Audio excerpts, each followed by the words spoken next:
Well, hello. Well. How's it going, everyone? My name is Mitchell Mander, and today we're going to be talking about episode 46 of Pokemon Horizons. Let me turn this down a little bit. If you want me to turn it back up, just let me know. Just don't want it to pick up on the mic too much.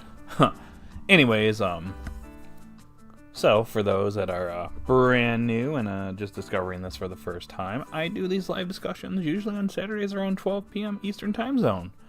We sit down, we talk about the Pokemon Horizon episodes, we talk about the series in general, maybe the upcoming episode, and just kind of some general thoughts, and then we sometimes go off topic from time to time. Who knows what will happen. But yeah, that's kind of what to expect when it comes to these streams. So if it's something that you're interested in, you should totally subscribe to the channel. Watch the stream, hopefully to the end. It'd be pretty cool if you did that. And maybe left a comment or something. Just let me know what you thought of the episode and maybe assign a rating. Especially if you're watching this after the fact. Just let me know what you thought of episode 46 of Pokemon Horizons in the comment section down below. Another thing I want to mention here really quick before we get started, I kind of have to mention that I do have some music playing in the background, as you can tell. Currently playing some lo-fi Final Fantasy VII prelude music here, but it comes from a separate stream, Video Game Study Lounge, which I have linked in the description. You should check it out sometime. Lo-fi remixes of video games. Pretty cool stuff.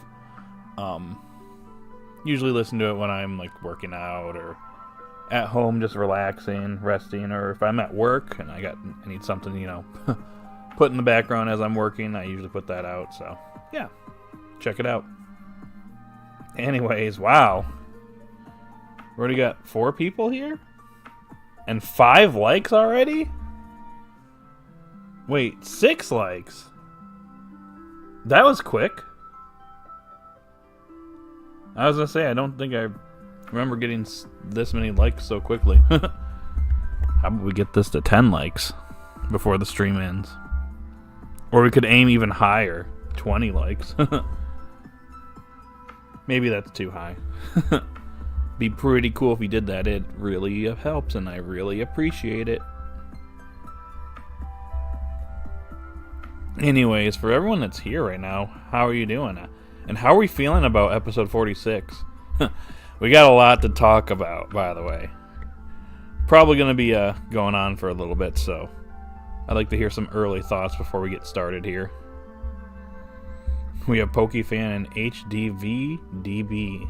Early, bro. Aha. How's it going, you two? Thank you for showing up.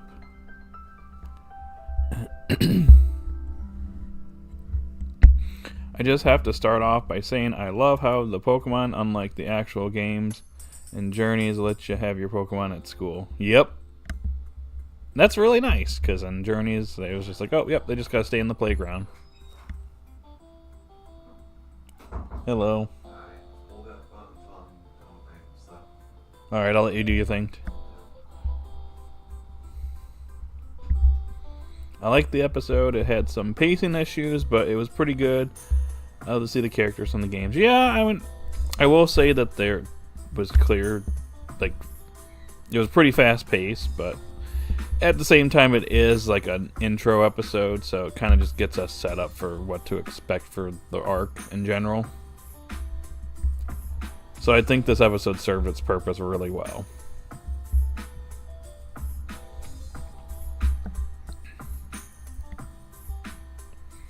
I'm good, just been relaxing and preparing myself for next week, going to spend my mom's birthday with her and a pal at the movies for Code White. Oh yes, that comes out next week, yes.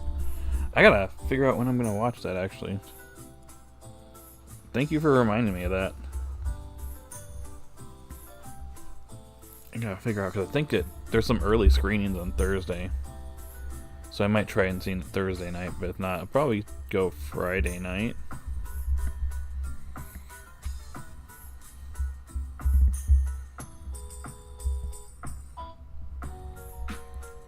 I'm happy Anne is back too. I thought it was cool that the trio was assigned gym leaders. I was worried that they were going to rush all the gym leaders.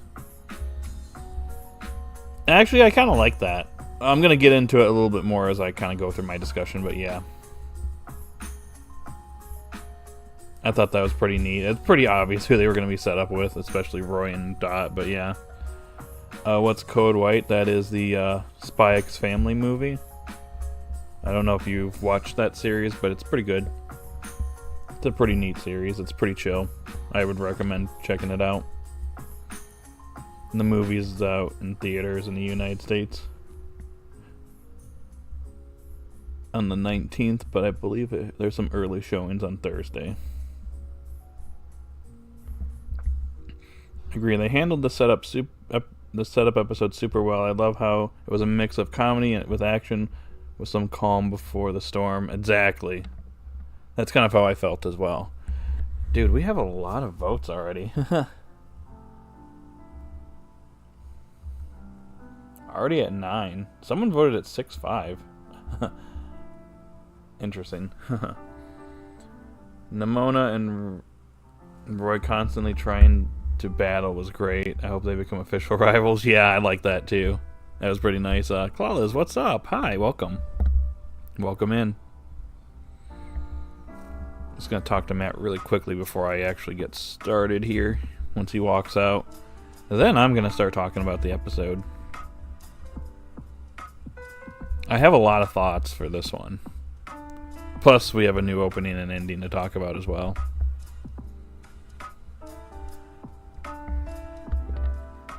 So, hope you're all ready to sit back and listen, and we can all just have a chill conversation here about the Pokemon Horizon series and the new direction it's taking with Year 2.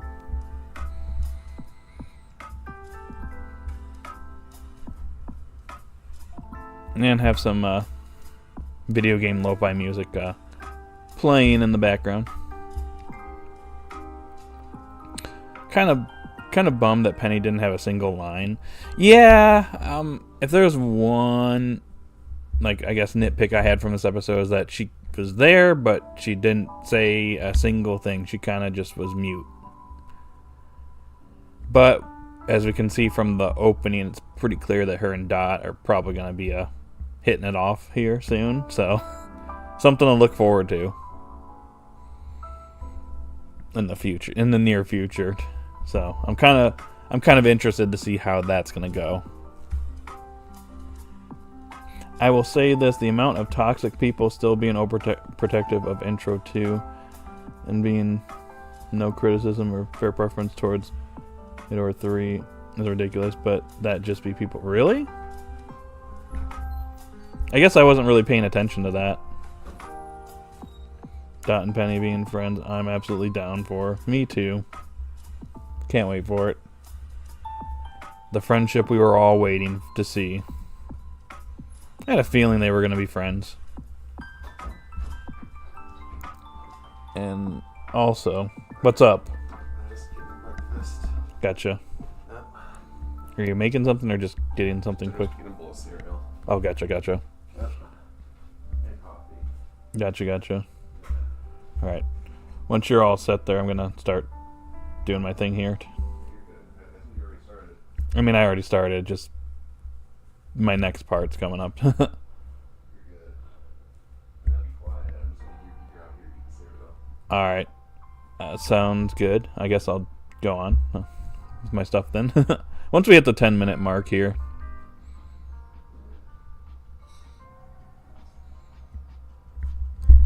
So you feel like you have to work around me. Yeah. I thought the new opening was good. Definitely not as good as the second one, but it was still enjoyable. Though the music for the intro and outro were great. The outro slap, by the way. Yeah, we're going to talk about that shortly here. Like, visually, it's not as good as opening 2, but it's still a very solid opening, in my opinion.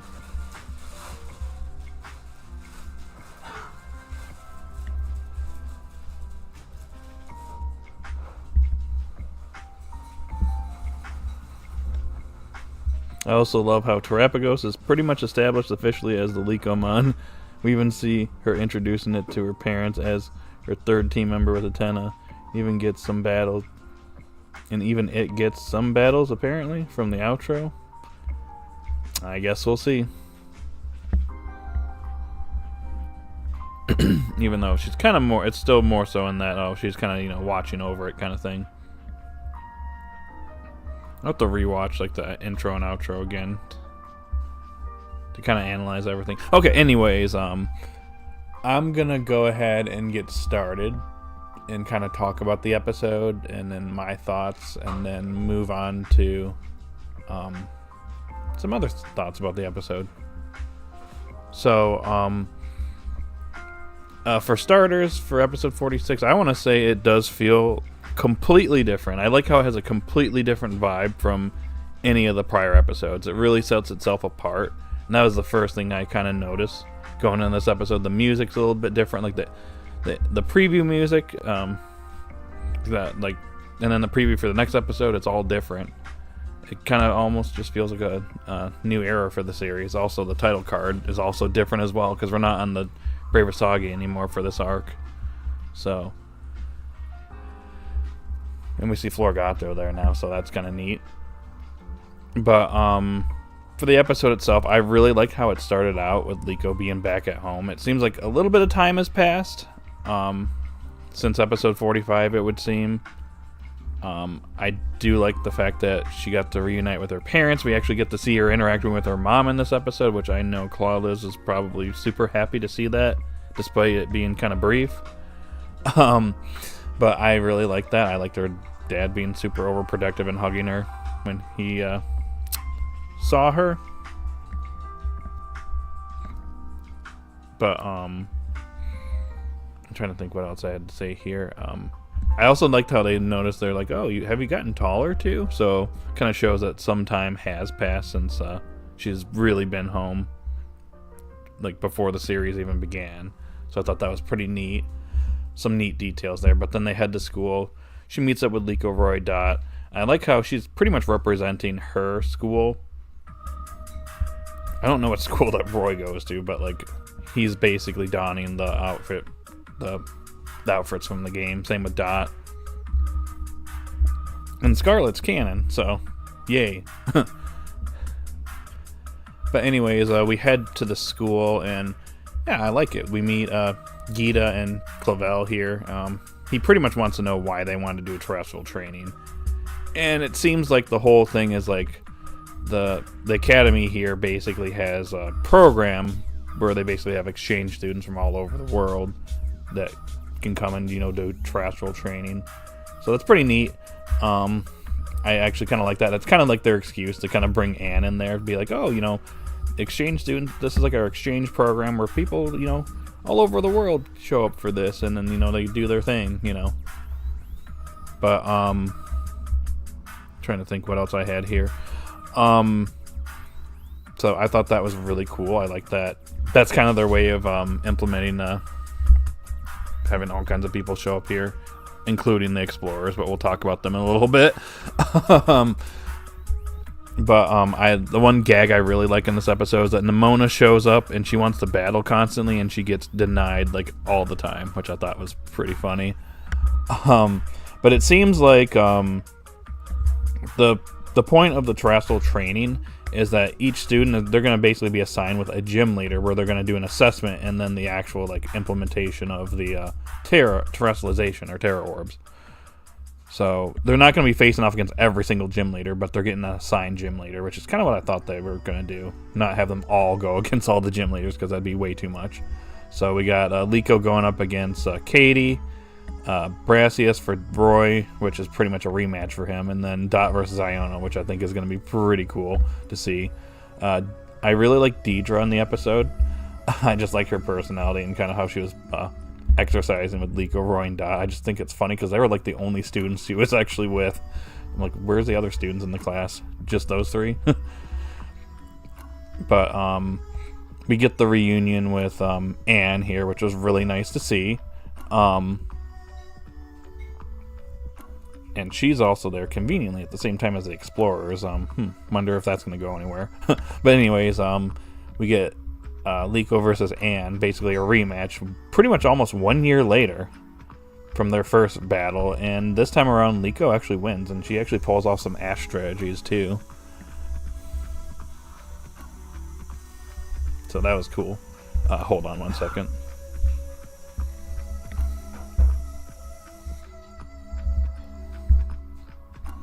Okay, anyways, but she pulls off some interesting Ash strategy at the end where she actually deals with the seashells that Oshawott or whatever its evolution DWAT has, or whatever you want to call it, but ends up winning the battle, which I like that, because the first battle she easily lost, and then here she ends up winning this time around, so it shows her progress. So that was also really cool. But the thing about it is, pretty much as the episode is wrapping up, No, you keep going. I'm sorry. I don't want you to suck my butt. I'm kind of waiting for you right now. You're good. Sorry. Okay, sorry guys. Anyways, I'm trying to think of where I was at. So they're pretty much Clavel's basically, it's like a closing ceremony where they're kind of all heading off. They're getting their tents and stuff. They're getting ready to head out to basically the towns they're going to, you know, meet up with their gym leaders. And then we get Sango and Onyx showing up. And I like that they're in disguise and they have phony names. They're basically named after food. I just like how Sango is going by Sandwich. And I just like how she was just like being a little gremlin over here laughing at the whole thing and calling it lame. So, gotta love Sango, the little gremlin she is. But Agate is actually undercover as a teacher there, which shows that they've infiltrated the school here. So, and the interesting thing is Liko, Roy, and Dot actually recognize them too. So, we're not pulling the Team Rocket. Looks like they're aware of them, and they're kind of just wondering what they're scheming.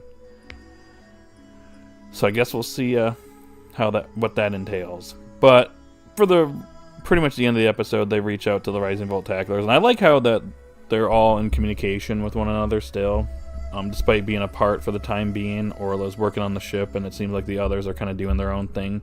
But it seems like Freed's got something going on too. It seems like he's setting off at something. He's got a hunch that he's after. So I guess we're going to be seeing Freed up to something as well during this arc too. So that's pretty much where the episode ends. I think overall that this was a really good first episode for this arc. It really sets up the series. It's a little fast paced, I will say that, but and it kind of gave us a lot of characters to deal with. But overall, I thought that this was a really solid first episode. I really enjoyed it. I'm really interested to see how the assessment tests are going to go for each of the characters. For Liko, she's facing off against Katie, and it kind of feels fresh here, because with Roy, he's facing off against Brassius again in a rematch. And then with Dot, she's already familiar with Iono, so there's that. But, I don't know, I think it's kind of neat. I'm just curious to see kind of where things go from here. And also, like, Anne showed up in this episode, but, like, is she going to travel at all with Liko, Roy, and Dot, or is she going to just be doing her own thing and facing off against her own gym leader? Not sure, but, I just don't want her to just, like, show up here and then not show up for, like, 10 episodes or something like that. It's kind of annoying to kind of have her here and then her not, you know, show up. So, yep, I would probably give this episode, like, a solid 9. I thought it was a very good episode. I would definitely recommend it. So, that's for the contents in the episode itself. So, I kind of was saving this for my part for last, but, the opening, the new opening and the new ending. I don't think opening 3 is as good as opening 2, especially visually, but I really liked it. It's really nice. It's a nice song, and it kind of fits for the opening. I just like the usage of the characters in the opening. It was pretty nice. I like that one part where Anne and Nimona are kind of like up front, and, you know, Liko, Roy, and Dot are kind of in the background vibing, and Penny happens to be there, like, talking with Dot. A nice little detail there, showcasing that they're probably going to be friends coming up. So I really like that. But I think the one thing that kind of took me by complete surprise was the ending. We actually got an actual ending, guys. no counting Pokemon or talking about type advantages and disadvantages that we got throughout Journeys, and then the first opening for Horizons, which was just counting off the Pokemon. An actual legitimate ending that actually was really nice, and I liked the song. I also got a little tease from Raiden and Koraidon. So, yeah. That's cool. So, yep. Very much happy with what we got in this episode in the opening and ending. So, yeah. Now it's time to see what you guys say in the chat, because seems like we had quite a few people here show up. Okay, so from where I left off, sad no more Nidothing doing the recap of previews, but I'm predicted, Dot's eventually going to kind of move away from her Nidothing identity since it's just a coping escape method. Yeah, probably for now. She might go back to it when we go back on the Bravasagi, but yeah. Oh, Kirby and Pikmin Gaming, what's up? Hi, welcome. Welcome to the stream.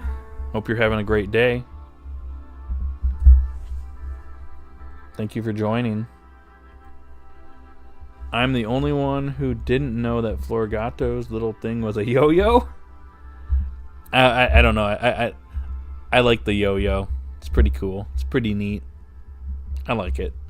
Speaking of the Explorers, I do like that Liko and Roy have noticed that it was them, but can't do anything because basically they're being held by the no bullying discrimination rule of typical schooling. Yeah, they can't really do anything either.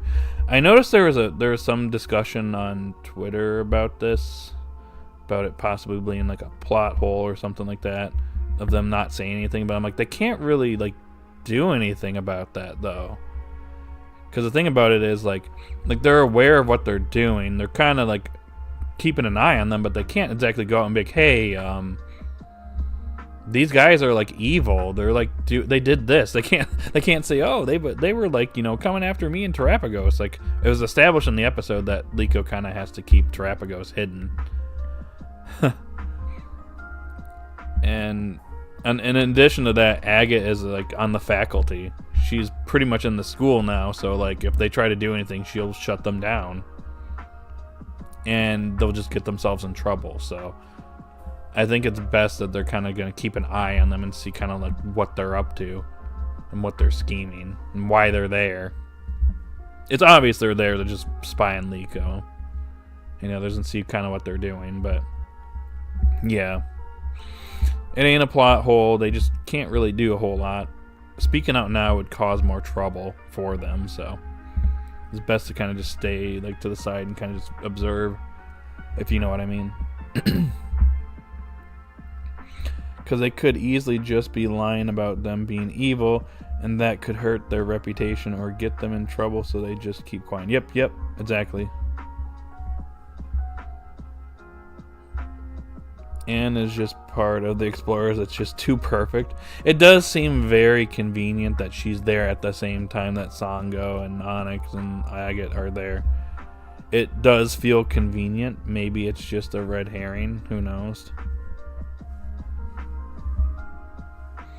Oh my gosh, Liko, Roy, and Dot see the Elite Four and they're like, oh, why one of them brought their kids or something.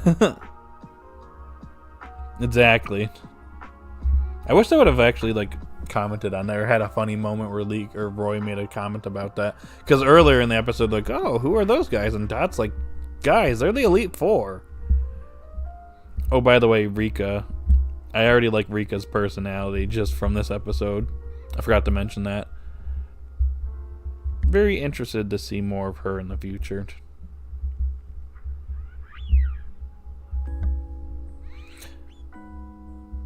Anne is great, but her timing is still sus. For that, she gets more sus points. Yeah, a little convenient, don't you think? That she happens to be here at the same exact time that Liko and Roy and Dot are there, and Sango and Onyx are there. Like, what? Seems like the worlds are kind of coming together. Like, what are the odds of that happening? I like how she introduces herself as her BFF, or Liko's BFF from the Indigo Academy. I thought that was pretty neat. Also, what was the point of the previous school? It was only in like one episode. They could have just started it with this school and have the same plot points. Well, what they're kind of doing here is like this is an exchange program, and they're still part of that school. They're essentially representing their school. As Liko mentioned, she's like a representative of her school, but this is only for this is the only program they're participating in. It's a course that they're participating in, really.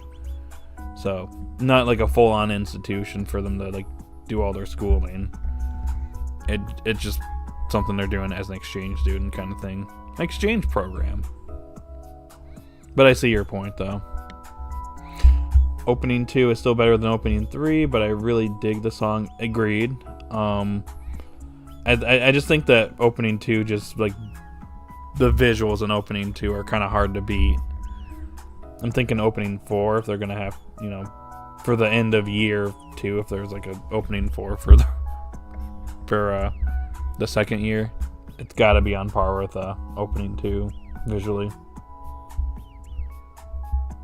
Also, new ending is better than the opening 3. Agreed. I think a lot of people online felt that way.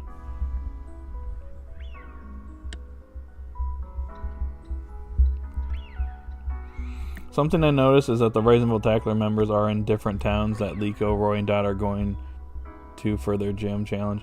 I feel like they're going to meet up with them on their travels. Most likely, it looks like Murdoch is at Katie's place or at her bakery. Possibly. So we might be even seeing him in the next episode or 2.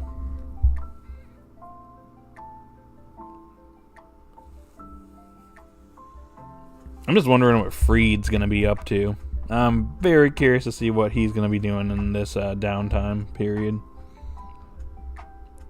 Also, they probably should be making their money. That's probably what they're going to be doing. This is going to give them a lot of good time to make their money so they can set off in the near future. I still wonder how a tiny child who's not even 10 got to be a trainer. Like, I heard of a child prodigy, but you're breaking the law that's been established with needing a license according to the first episode ever. Yeah, I don't know. Good point. Then again, do the games really follow the anime logic? But yeah.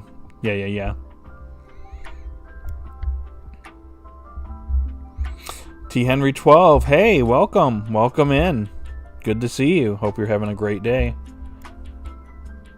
I actually love this intro more than opening 2, but that's just me. The episode was pretty good. The Elite Four are just too cute. The green-haired one is so chill. Oh, Rika. And Larry. Can't wait for Larry's development. Just from his little bit of screen time, I already like Larry. He's the most relatable character in Scarlet and Violet, so. The dude is just, he's a mood. That's for sure. I also love seeing Luca again. I can tell they were planting seeds for a more meaningful conversation. For sure. Yeah, we only got a little bit here, but from the little interactions we got, I already liked their interactions here. So we'll see more of it in the future.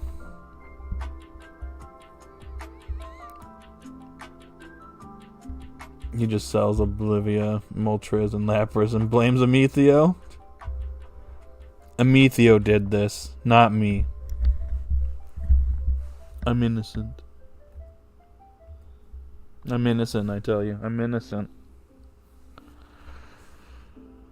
Also, my theory proved false. I shall gladly admit defeat. Oh, is it the, Luca being a professor at the academy? Yeah. That's what I thought immediately. As soon as, like, she walked away, I'm like, oh.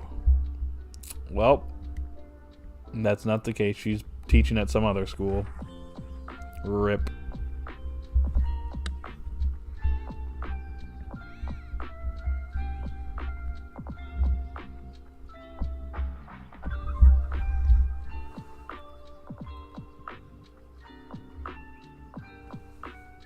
For me, I love Intro 1 the most, Intro 2 second, and Intro 3 the least, music-wise. Oh, music-wise, gotcha. I still like the music for the first opening. It's still pretty good. I find it odd, though, if she was a teacher, how come she's not a Raja teacher? Honestly, a weird choice. Yeah, it is kind of strange, because that's, like, the main school in, like, Paldea, so, like... It's a little weird. But I guess the anime and the games kind of operate under their own, you know, set of rules, so there's that.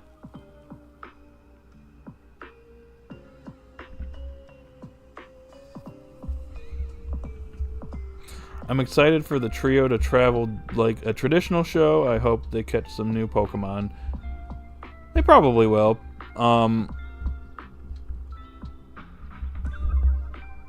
It does feel like it's kind of a throwback to classic Pokemon with them kind of, you know, going out and like staying intense. And I like how Dot complained about that in the episode. It's pretty nice. Jeffro, hey, welcome. Welcome in. How are you doing? Hope you're having a wonderful day. Is this one of them visual novels? Not quite. Thank you. They probably didn't want to have the plain favorites card, like Liko getting more than the others since Mom. Yeah. Never mind anime discussions. You're good. No, we do this usually on Saturdays.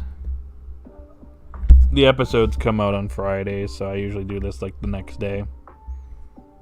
Gotta wait for subs, though. Gotta give it time.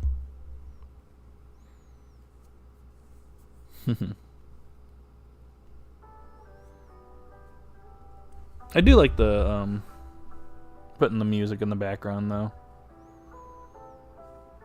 What's up with the Final Fantasy music that we seem to be on lately? Because I think we just had the main theme just playing, and now this is this is Final Fantasy VII music, I think. I think it's calmed. It is calmed. That's what's playing in the background.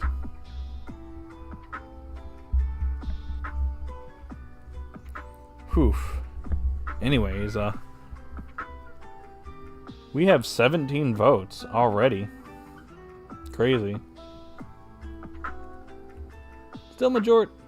Who rated this lower than 5? Who are you? Just kidding. Also, I'm adoring Florigato. I'm liking Florigato. I like I like her. Got the big sister vibes going for the other two starters. Hold on. Excuse me. Stupid hair in my throat. She's so cool, and I love her animations. Oh yeah, definitely in battle too. I just like the yo-yo she has. The yo-yo is really nice. It's a nice little detail that I like for Florigato. Is it just me, or does Roy not feel like a main character anymore? He's kind of just a glorified travel companion. He seriously needs more. I'm so impatient. I do have a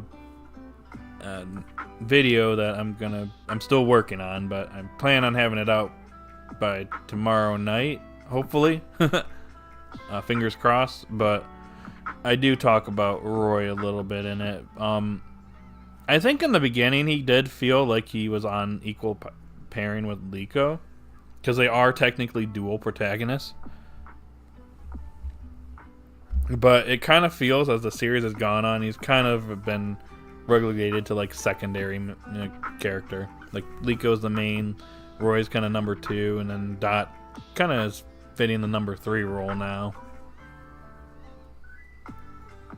So yeah, and also the plot and all that stuff, it kind of feels like, you know, the emphasis is on Liko, because she's kind of driving the plot, and Roy kind of feels like he's there most of the time and doesn't have like a direct involvement. But I'm just hoping maybe like in the future he gets something that kind of, you know, sets him apart or like pushes him forward or something. But we are getting training for each of these characters, and they're getting Tera Orbs, so they are getting stronger. So I guess we'll see where we go from here with him. But I see your point.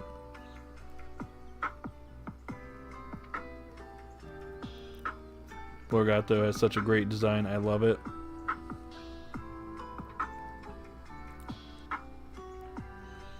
I get the feeling the staff were holding back a bit on Sprigatito because Florgato was going to show up first. I remember for a bit there, people were not really happy with Sprigatito just because I always just used Leafage all the time.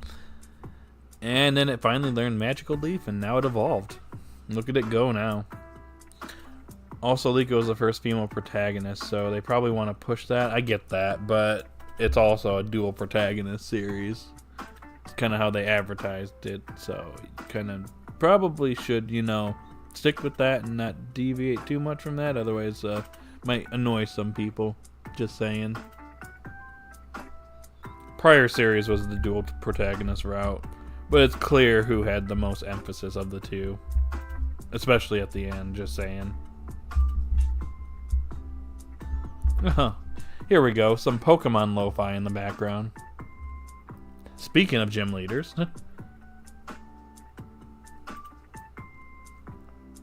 The day Roy gets a W is the day we all need to sound the panic alarm button and start eating our rations because something wasn't right in the world and the new age of hope and love begins.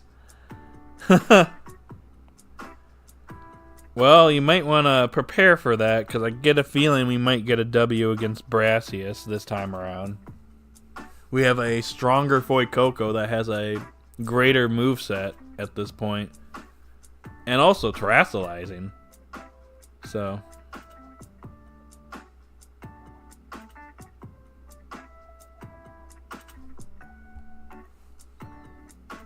I get the feeling we're going to see that very soon.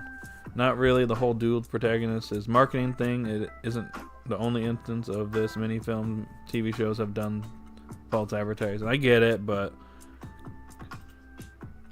they're still kind of throwing Roy kind of front and center there with Liko, kind of. So I kind of feel like they kind of need to do something with that. Because I already know a lot of people are kind of not happy with how Roy has been treated as of late. At least Fuecoco is getting a very big moveset, so there's that. I mean, I've been kind of trying to emphasize the fact that Fuecoco didn't know a single move when the series started, and look at him now. He's learned 6 moves. Probably retired Tackle and Ember, but yeah.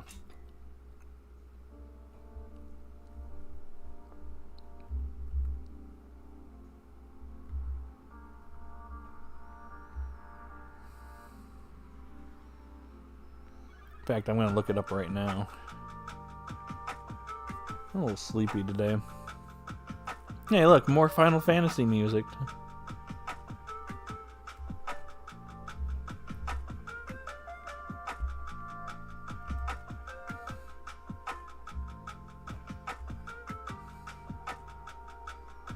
Okay. Fuecoco has learned Ember, Tackle, Stomping Tantrum, Flamethrower, Disarming Voice, and Flame Charge. 6 moves.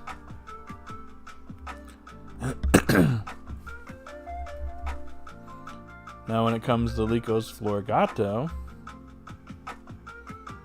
it knows Leafage, Scratch, Quick Attack, and Magical Leaf. So yeah. Technically, Roy has a little bit more of a diverse moveset at the moment with Fuecoco, ironically enough. Despite it not evolving yet. It's also likely Florgato might learn a new move. Probably, since it's only at 4 moves at the moment. Probably learn a new move very soon here. Maybe even in the battle with Katie.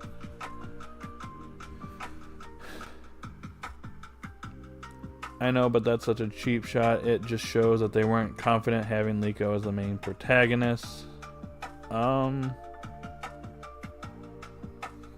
I feel like maybe they kind of like.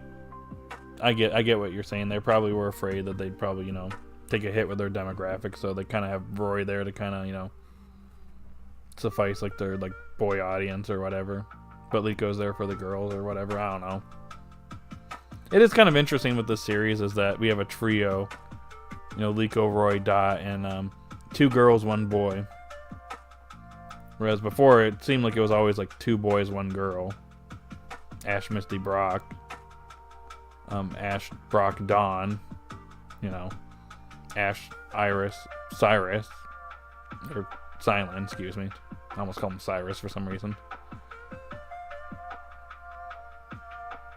Or you'd have the equal ones where it was like Ash, Serena, Clement, Bonnie. 2 boys, 2 girls. Advanced Generation had 3 boys, 1 girl.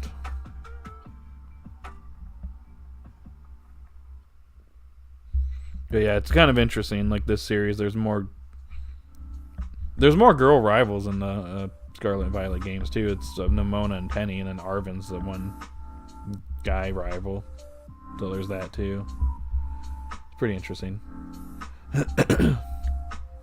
I would love a 2v2 with Brassius, where Wattrell takes down his first Pokemon, then after a tough battle, it faints from prior hits and lost its stamina, and Fuecoco finishes off Sudowoodo. That'd be cool. I'd like that.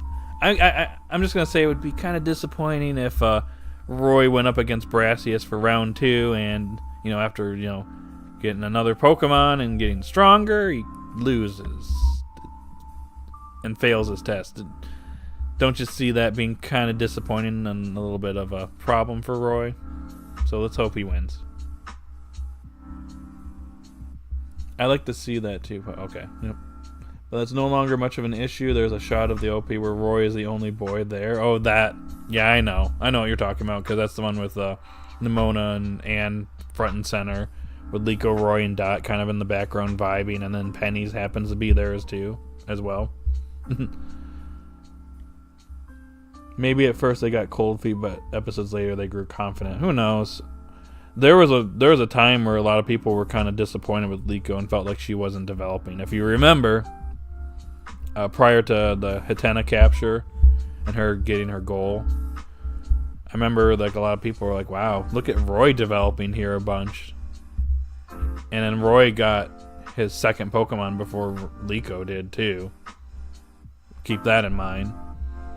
Because I remember that time I was like, wow, here's Roy getting all his developments, but what about Liko? And then Liko got like massive developments because she got Hatena, and then it's like, oh, well, Lucius is pretty much all but confirmed to be her ancestor, and then her grandma and her mom and family is very much involved in the series, where Roy's family's not. So, yeah. I'm just pointing out that Fuecoco has quite a diverse moveset now. Even more diverse than Florgato. So yeah, there's that. Sun and Moon had 3 boys, 3 girls. That is true.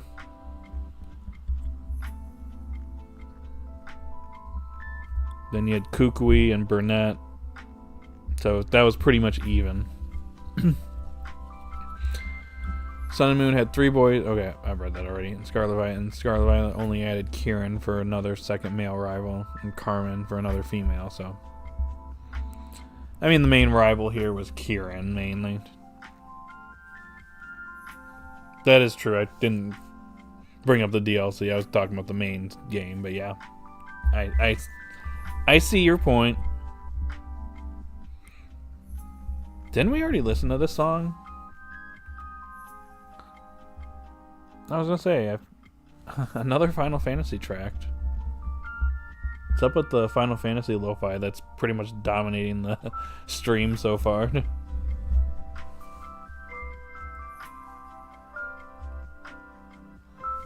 don't know, I think it's kind of neat. I was hoping some more Pokemon lo-fi would show up, but oh well. I'm definitely excited for more,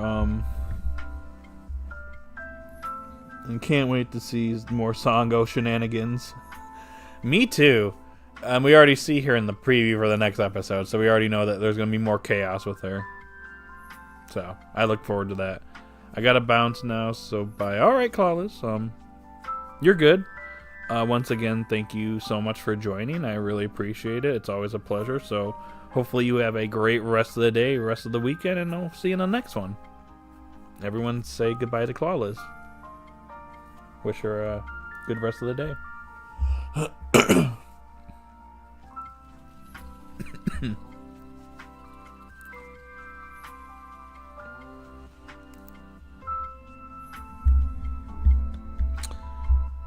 It's possible that they are taking turns giving them more focus. In the beginning of Journeys, Go got a lot of focus, and Ash got focus in the second half. That is true. And I have a point to kind of bring up here. Give me 1 second.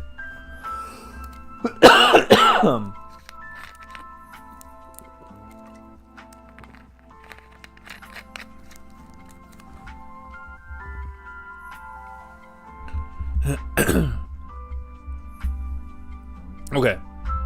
So what I was going to say was, I don't know how many of you were here when Journeys was airing. I assume some of you were. But I vaguely remember going back, this is going back a little over 4 years ago now, at this point. Very early Journeys, like before we got to double digits episodes. When Ash and Go were kind of, introduced and stuff, a lot of people were kind of annoyed with how the series was going, because Go was getting a lot of focus in the beginning. He got Score Bunny as his first Pokemon, and then his goal morphed from like him wanting to capture Mew to him wanting to capture all the Pokemon. So we had an episode of him capturing all the bug Pokemon. And then some of the early episodes, it kind of just felt like Ash was there, and it was Go capturing Pokemon. So a lot of people were complaining back then and being like, oh, look at, Go. He's actually, the one that's developing here every episode, but Ash just seems to just be here. Like, what are we going to be doing with Ash? And I remember people complaining about that. They're like, why is Ash even here if he's just going to just not do anything? And that's kind of when people were like, oh, well, I guess they're just preparing to, like, send off Ash so that Go is the main character going forward, and we know how that went. But as soon as, like, Ash got his goal being the, Pokemon World Championships, things kind of flipped. But then we'd get, like, equal development for the two of them, but you could tell that the series' emphasis was still on Ash. So, yeah. So I just kind of wanted to point that out there. So I don't know what their plan is for Liko and Roy, but like I do remember when Roy was getting a lot of good developments early on. People were like, "Oh, Liko is just kind of falling off," and Roy kind of feels like the main character. And then like that quickly changed as we got into the 20s, and then it's like, "Oh well, Liko's clearly the main character, and Roy kind of just feels like a side character now." But at the same time, they are still dual protagonists, as the series tends to treat them as such. So I just kind of want them to, have equal treatment. So hopefully Roy gets some more care in the future. Spotlight. I seen a joke on Twitter about the new episode with the scene with all the girls in the courtyard singing, and Roy is just Roy. And someone said he's just pretending to be a girl to just not go all melted. Y'all remember when people thought Go would trade off Reboot to Ash in exchange for one of his mons or actual release of him in that one episode? Oh my gosh, I remember that. People were like, oh, look at Reboot like doesn't care about Go anymore and he wants to battle. So give him the Ash or something like that. Yeah, I remember that. I was like, yeah, it's not happening.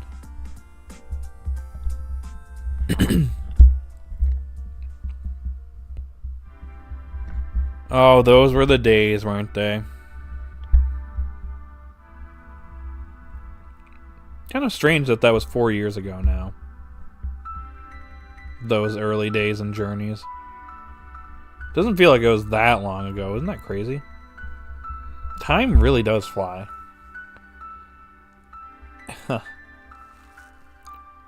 And next thing we know, Horizons is going to be over. And we're going to be on to the next series, and I'm going to be like, oh my gosh. I'm gonna be an old man by the time that the Pokemon anime comes to an end.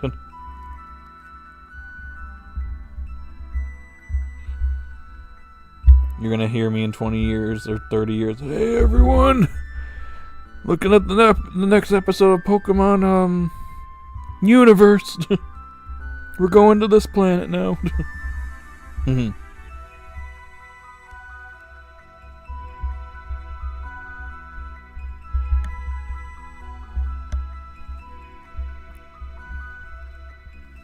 You know, things kind of got a little quiet here, so I know we're getting close to the 1 hour mark, so I guess got any question or got anything else to say here?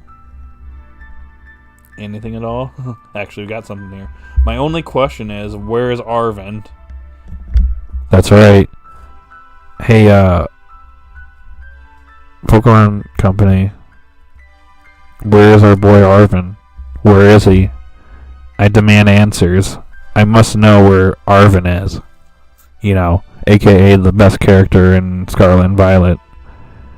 The one character that probably made the game for a lot of people. Myself included. So, where is he? Where is he? Please, we must know. They better not do him dirty. Yeah, I agree. Mabosstiff was in the poster, and we haven't seen... correct me if I'm wrong, but we haven't seen Mabosstiff yet. So, sometime down the road, maybe in the next couple months, we'll see him? I'm actually going to check right now. Nope, did not debut. So, it's yet to show up, so I have hope that maybe... Mabosstiff will be showing up with Arvin.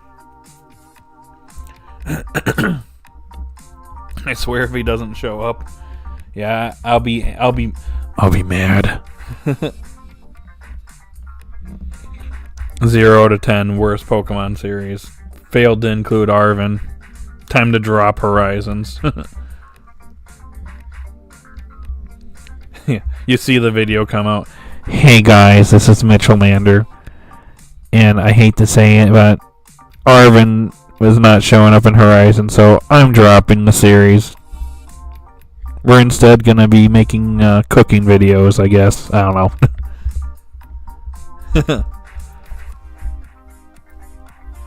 We're going to make Arvin sandwiches in his place since Pokemon Horizons couldn't do it. They let us all down. Also going to share my reasoning for why I chose a specific mon for Liko in my recent capture predictions. Yeah, go right ahead. I wonder if the Paradox Dolphin will show up during this arc. It would be a great way to introduce him. What do you think she'll catch? I guess we'll find out. When it comes to Paradox Dolphin, that is interesting. I'm wondering how they're going to handle the Paradox Pokemon if they're going to be showing up. I mean, they probably should, since the anime shows off the he typically shows off all the Pokemon and locations and stuff. Well, then again, our previous series didn't do that. But yeah.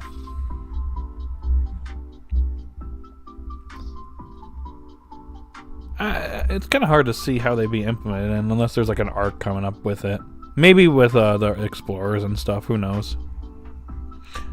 So I think Liko should get a Charcadet because it helps show the yin yang of her and Amethio.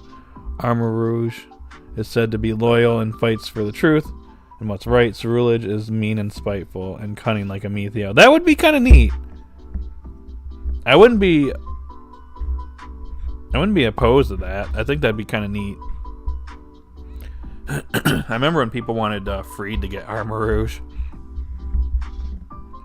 But Liko getting it would actually be pretty neat. Although I don't know if it, like, maybe like the pre-evolution, but Armor Rouge, I don't know how much that would fit Liko, but who knows. Maybe give her a diverse set of Pokemon. I'm starting to think Roy will catch Grimmighoul since it keeps popping up everywhere.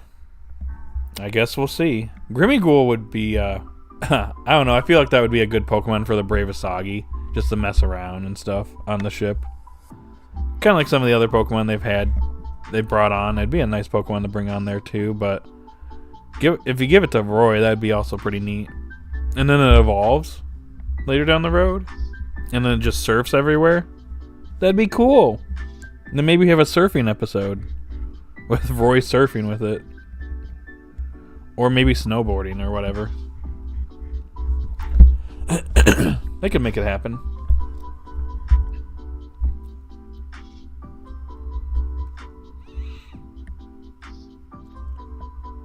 Pokemon is also known for giving female characters masculine Pokemon, Misty and Gyarados. That is true. So I guess we'll see what they do. Keyless Dragon Ball. Hi, what's up? Giraffere would be a cool Dotmon because it's artistic. That'd be neat. May and Blaziken. Iris pretty much has masculine Pokemon, Serena and Pancham. You know, you bring up some good points, although Pancham, no, it didn't evolve into Pangaroo.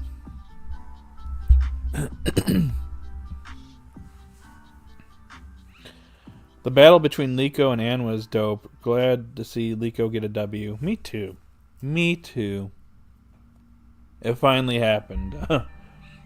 Liko and Ann had their rematch, and Liko won this time. I actually wasn't sure if that was going to happen going in this episode in the beginning, but when we saw Ann show up, I'm like, oh boy, and then she has her evolved startermon paralleling Liko.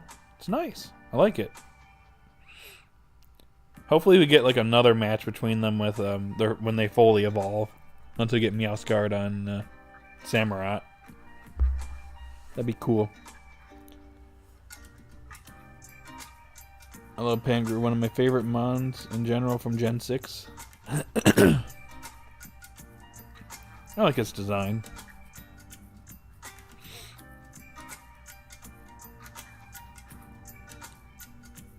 Wonder if anybody's live right now. Give me 1 second, guys. Just gotta check something.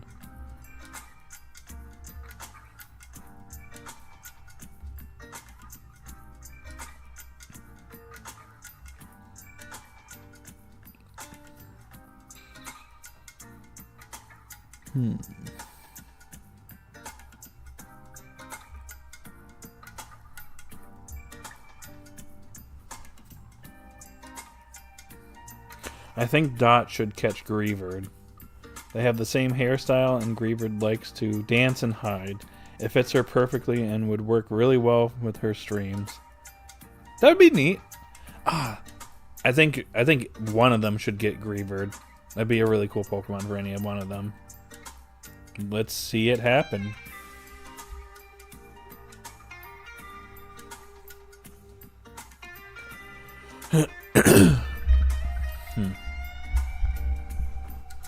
How many votes do we have? 19 votes. We've been getting a lot of votes on these last few live streams. I guess with the series getting better and better. I guess I should have expected that to happen.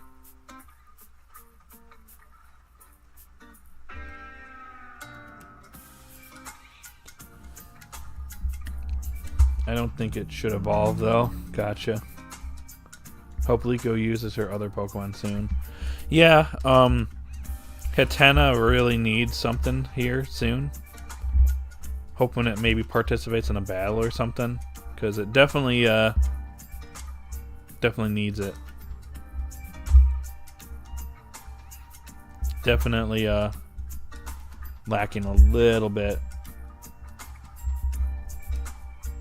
It does no heal pulse though, so it can heal, but let's give it some moves. Give it some moves or something. And then when it evolves, it'll be getting stronger and stuff and maybe becoming more useful.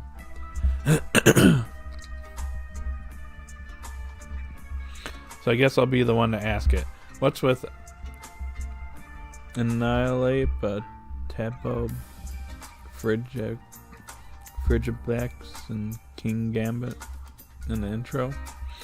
Probably just showing off some of the mons. Maybe they'll show up at some point. And doesn't Agita have a King Gambit or whatever? Okay, you already answered my thing. The only one I can draw a connection with is Gita with King Gambit.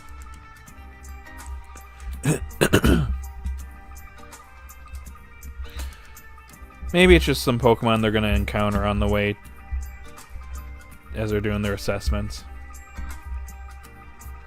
It's probably Gita's. Other Pokemon are probably wild Pokemon and stuff. I think Amiethio should have Annihilate, though. Be right back. Gotcha. Annihilate would be an interesting mon. But it's one of those things where it's like you kind of got to fully evolve it, so you'd have to do Mankey, Primate, and then Annihilate, so... Be a little strange if one of the kids got Annihilate. This fully evolved mon. But I wouldn't be surprised if like an antagonist got their hands on it.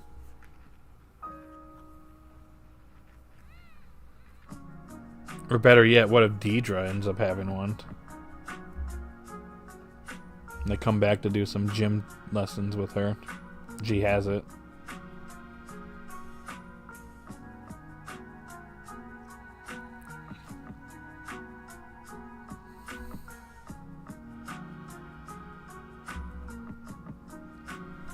Okay. Yeah, Amiethio would do well with Annihilate. Maybe add a little another change to his team. All he's got is like Cerulege and Corviknight, so he could use another mon to kind of diversify his team a little bit. Would help him out in his pursuit of Rayquaza. Especially if Cerulege gets taken out again, which seems to kind of happen. Rayquaza is just too OP. Man,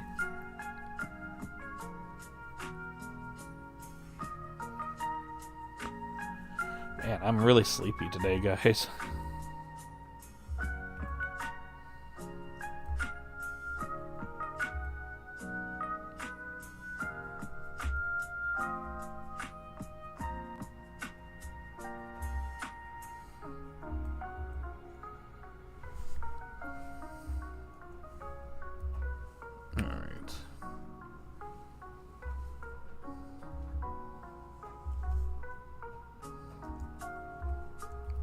Look really quickly.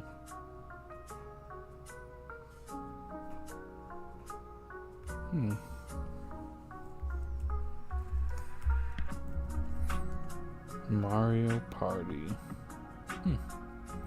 Nobody else is streaming right now, so I don't have anybody to redirect when we get to the end here. Oh well. Okay, guys, got a little bit more time here, so just go ahead and ask some questions up and probably wrap the stream up within like the next like 30 minutes or so. Or whenever we run out of questions. I hope my boy Wattrell gets more screen time. Me too. I really hope that he's involved with the battle against Brassius. And just in general, because like this burb has just been like gone. So like make it do stuff, make it win, make it get stronger, like do something with it. Like one of my biggest critiques right now for Roy is that his burb is just like not being utilized. Fuecoco has quite the moveset, so Fuecoco's developed a bit. Let's do something with Wattrell. Like, come on now, do something, bird, do something. What do you think Freed is up to? That's kind of hard to say, because he's kind of vague about it in the episode. Maybe he's off, doing his own thing. Maybe he's going to capture a new Pokemon. Maybe he's doing some investigating while he's, having this downtime. Because he is a Pokemon professor. So maybe he's doing some research. Or he could be just making some money, too. Who knows? He's up to something, though.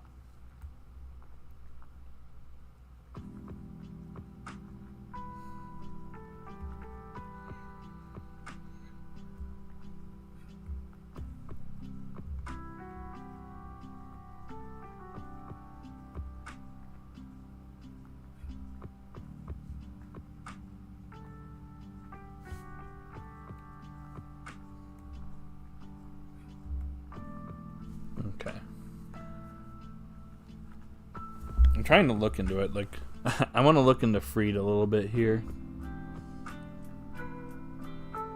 Like, you gotta wonder what he's up to. And what he's plotting.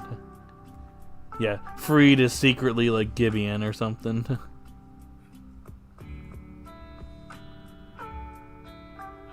Wouldn't that be a coinkydink?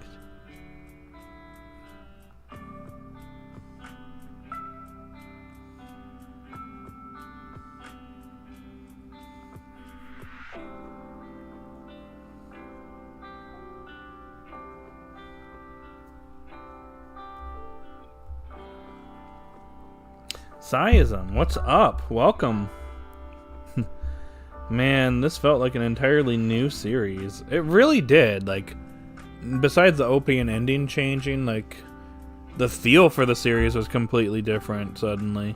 The music was different for, like, the preview and then the, I guess, the intro, and then the preview for the upcoming episode different. No more little thing announcing it or, like, talking about it. The title card is also updated as well. We all know this is not going to last for, like, the rest of the series. But we're doing this while we wait for the airship to be, like, fixed and stuff. Thank you, Sango, for destroying the Brave Asagi. Doubt this will happen, but imagine Dot gets annihilated because it seems scary and menacing, but deep down it has a big sweet heart. Has a hard time making friends. That would be interesting. I just unfortunately don't see it happening.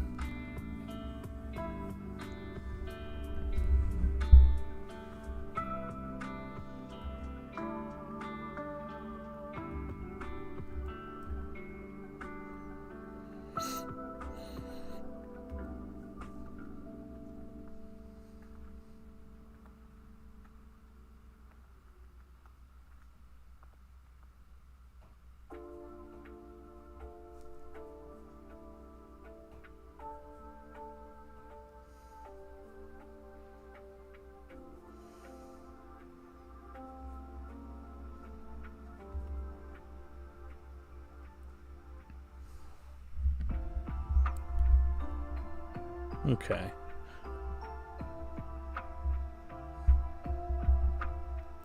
Oof. Sorry, guys. I'm just a little bit sleepy today. So if I get quiet a little bit here and there, that's why. I have a feeling they're going to be popping in and out of the school while traveling, probably. We'll probably go back there here and there. I'm just wondering how this arc's going to wrap up. Like, what's going to be the big ending for it? Like, are they going to have, like, a big test to pass at the end or something? Maybe they have to do, like, a raid battle or something like that. Because I did mention that there's, like, the Tera crystals that are all over Paldea. And Liko's like, oh, I saw that near my house. So I'm wondering if maybe they come across it and they have to do, like, a raid battle as, like, their final test or something. Or even, like, just, like, on the way to, like, their towns or whatever. That would actually be pretty cool. Maybe it would actually function rather than the games where it just, like, doesn't function properly.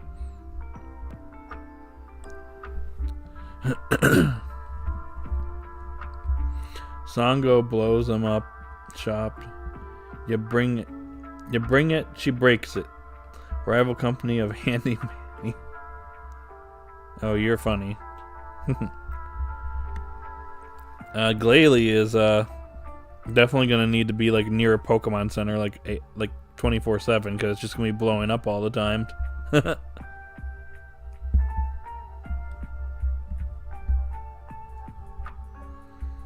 Maybe they have to battle the Elite Four. That would be crazy. Do you think that they're gonna be able to win against the Elite Four by the time this chapter it comes to an end?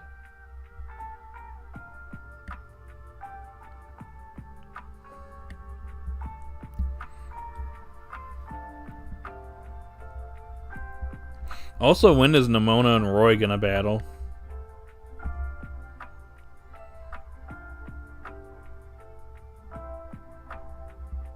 That's what I want to know, because like that was teased again in this episode, but every time Nimona wanted to battle, she just got shut down, which I thought was a funny gag in the episode. But seriously, when are we going to get Roy versus Nimona? Not that he's going to win, but she'll be like, yeah, let's just keep battling like every day. You'll eventually beat me, but then we'll battle more and more and more.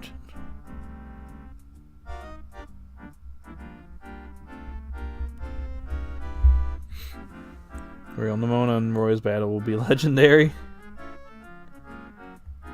And what if he actually ends up winning? That would be crazy.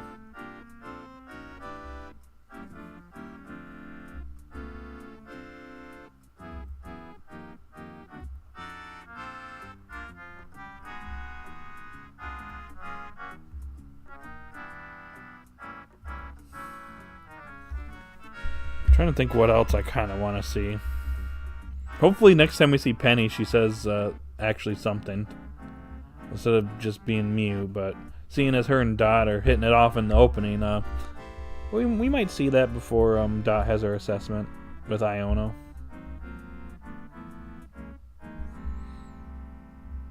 He just one-hit KO her. Like, alright, that's it. Coco just use Flame Charge and win. Beware, Nimona. This same Flame Charge actually damaged a legendary Pokemon that was just wrecking everybody left and right. So, you've been warned.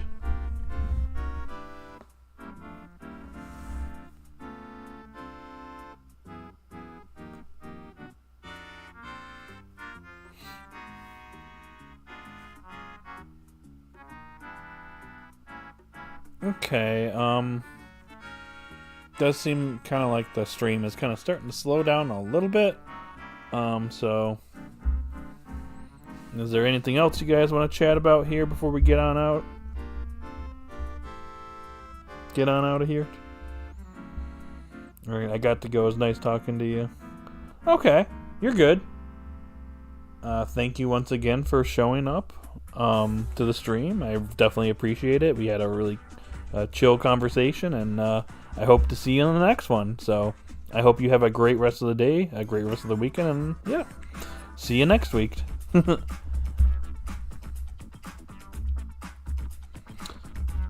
Alright guys, I think I'm going to bring the stream to an end. I actually kind of need to get some food here. I'm getting a little sleepy. Let me check to see if I can redirect the stream again.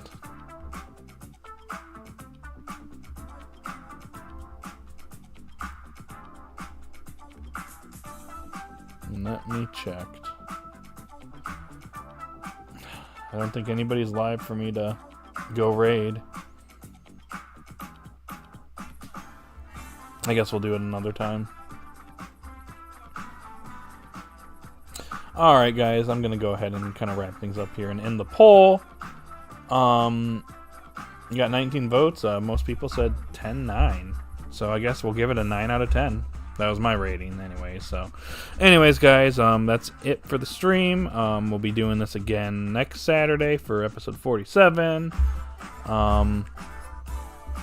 Overall a very good episode. So yeah, I don't know how my stream schedule is going to be like next week, but soon we'll probably be doing Wednesday streams again. I've kind of been taking a little bit of a hiatus from it. But they'll be coming back eventually, and obviously next month Paper Mario 1000 Year Door comes out, so we'll be doing Let's Plays of that. So, something else to look forward to coming to the channel here soon. But yeah, that's all I got for this stream. So yeah, overall 9 out of 10 episode. Would definitely recommend it. It's a very strong start to the terrestrial debut arc in Pokemon Horizons. Alrighty guys, that's all I got. So have a great rest of the day. Hope you have a great rest of the day wherever you're at, whether it's day or night. But anyways, I'll see you guys in the next one. Have a good day or night wherever you're at. I don't know why I'm repeating myself, but I'll see you all later. We'll just end it there. How about that? Bye.